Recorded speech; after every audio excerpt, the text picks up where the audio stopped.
La République centrafricaine a célébré en différé le 14 décembre 2024 la journée mondiale de l'alimentation couplée avec la journée de la femme rurale, initialement prévue les 15 et 16 octobre de chaque année.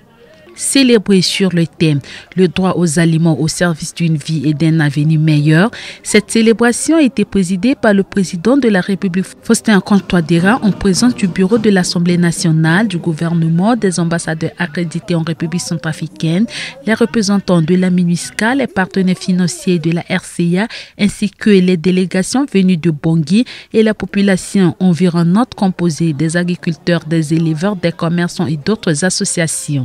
L'intérêt que j'accorde au secteur agricole, qui constitue l'une des solutions durables au défi de la faim et de la malnutrition. J'exhorte chaque Centrafricain à cultiver un champ, à changer nos modes de production et de consommation.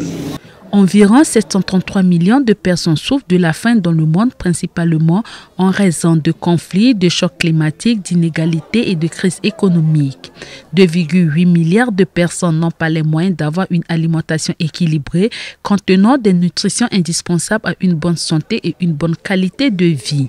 Faisons de la journée mondiale de l'alimentation notre journée de lutte contre la faim et la malnutrition.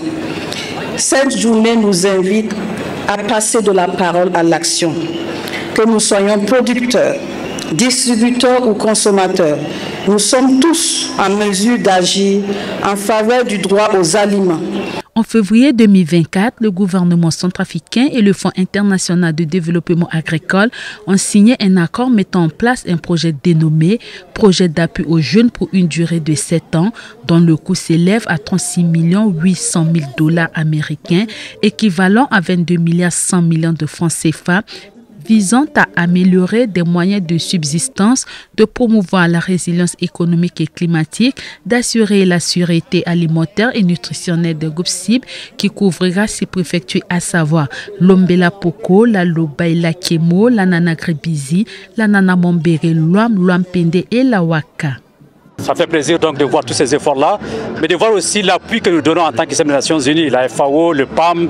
l'UNIFAM, l'UNICEF, toutes les agences qui sont présentes aujourd'hui ici pour soutenir ces braves femmes et ces braves jeunes qui sont dans les conditions aujourd'hui de pouvoir produire, qui ont la paix, la MINUSCA qui a contribué énormément à la préparation donc, de cette journée avec ce beau site sur lequel nous sommes, un terrain